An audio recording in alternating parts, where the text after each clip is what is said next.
Plano maligno por trás dessas inúmeras leis de proteção às mulheres. A gente está vendo aí essa discussão sobre o aumento do feminicídio, aumento da violência contra a mulher. Existe, cara, a situação de... Curiosamente, a maioria dos crimes de 2015 para cá, a gente está tendo uma diminuição. Está havendo diminuição no número de homicídios, diminuição no número de roubo de carga, latrocínio, sequestro. O único crime que está aumentando parece ser o feminicídio. Cara, estou tentando lembrar agora qual é o cargo dela, se era delegada ou promotora. Ela falou que o feminicídio também, um desses fenômenos também de aumento, é a questão da notificação. Tá?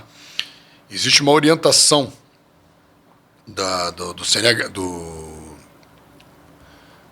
da Justiça, que se houve uma morte envolvendo mulher, você registra como feminicídio.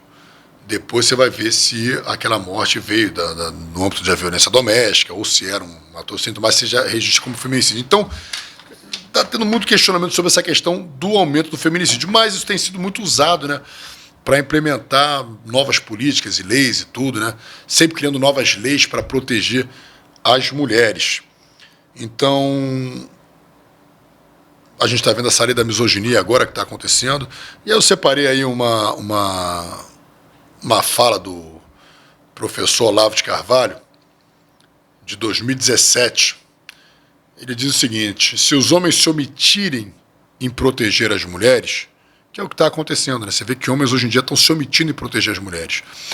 Elas vão procurar a proteção no governo, no poder econômico, em algum movimento político ou corrente de opinião. E, sentindo que seus novos protetores são infinitamente mais fortes do que qualquer homem individual, passarão a tratar os homens com uma arrogância que crescerá na medida mesma em que eles, fundido numa imagem nebulosa, as mulheres e os poderes coletivos que as protegem, acreditarem na pataquada de que elas são individualmente poderosas e passarem a falar fino na presença delas.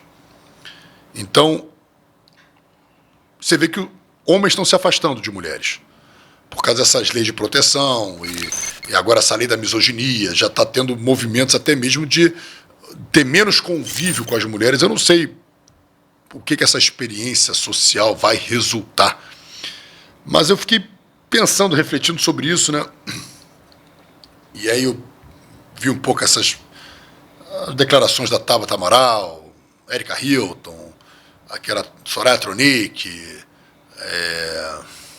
Laura Carneiro, essa turma que defende com unhas e dentes a lei da misoginia, né?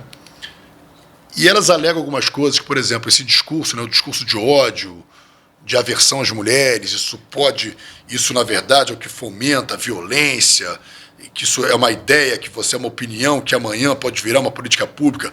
E aí eu estava vendo sobre uma teoria chamada a janela de Overton. É uma teoria política, né, que descreve o espectro de ideias toleradas pelo público e aceitas pelos políticos.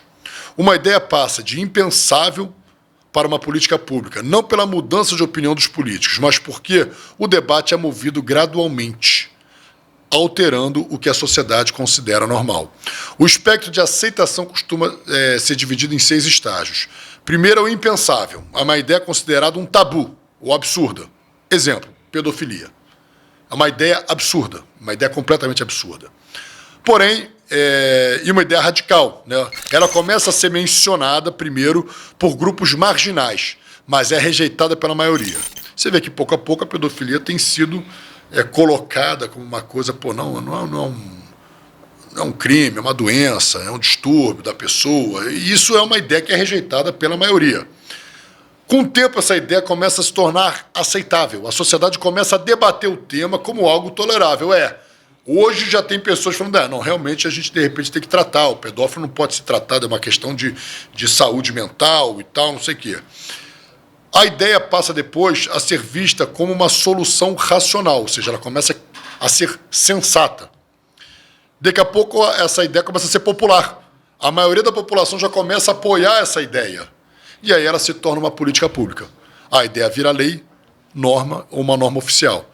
Então a gente começa outra coisa, essa questão essa lei do discurso de ódio. Pô, a maioria rejeita isso. Daqui a pouco não, esse discurso de ódio, o red pill, ou esse discurso é que vai gerar na violência contra a mulher.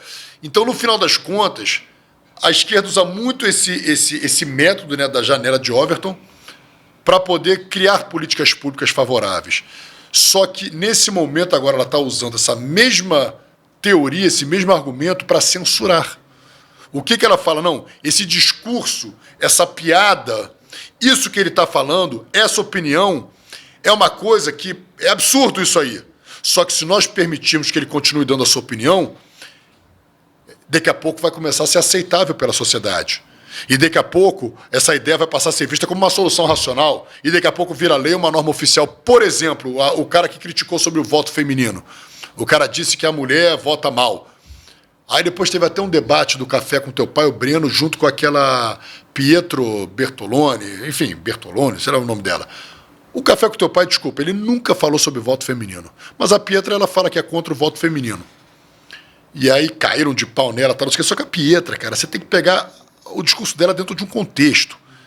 A Pietra, ela acredita no modelo de governo, uma monarquia confessional, católica, é um outro modelo onde, na verdade, o voto masculino e feminino eles são limitados.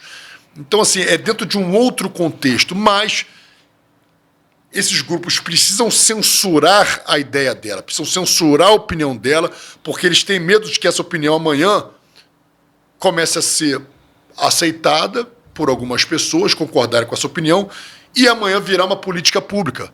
Só que é o seguinte, toda ideia, cara, nem toda ideia vai gerar uma política pública. E essa ideia só vai poder vir futuramente a virar uma política pública se for uma ideia sensata. E se os defensores dessa ideia tiverem argumentos, embasamento filosófico, teórico, científico, para convencer as pessoas dessa ideia. Então, e é assim que a sociedade muda, através dos pensadores. Por isso que a filosofia é uma matéria tão importante, que a filosofia, ela, na verdade, ela dá sedimentação às ideias, aos rumos da sociedade, às convicções sociais, aos padrões sociais.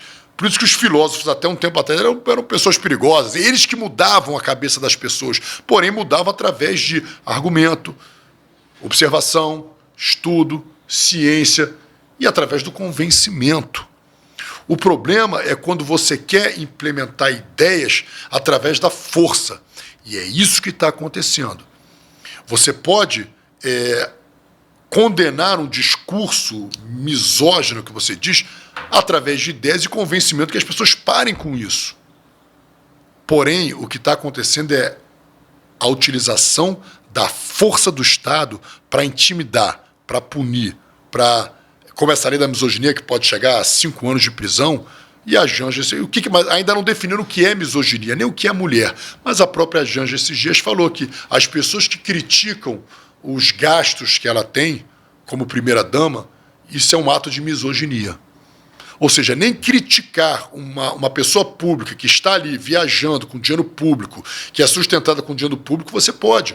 Você vê essa pessoa, às vezes, gastando coisas sem necessidade. Você sabe que aquele dinheiro que está sendo gasto é um dinheiro público, é o teu dinheiro. Se você criticar, você é misógino. Então, a coisa está tão ampla que eu acho que virou um perigo isso. Esse medo da janela de Overton, que não é algo tão simples de acontecer, que não acontece do dia para a noite, tem incentivado pessoas a apoiarem a censura. E isso é um absurdo.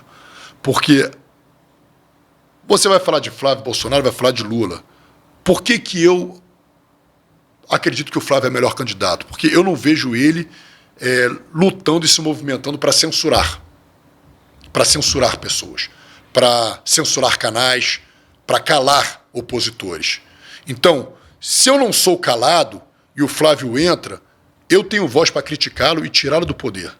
O outro grupo político, eles têm se movimentado para censurar o debate público, criar leis e aprovar leis que não permitam que eu opine sobre isso, sobre aquilo. Quando eles tomarem o poder, eu não vou ter como criticar. Eu não tenho como criticar, não tenho como tirá-lo de lá. Então, um me dá a liberdade de criticá-lo, o outro me tira essa liberdade.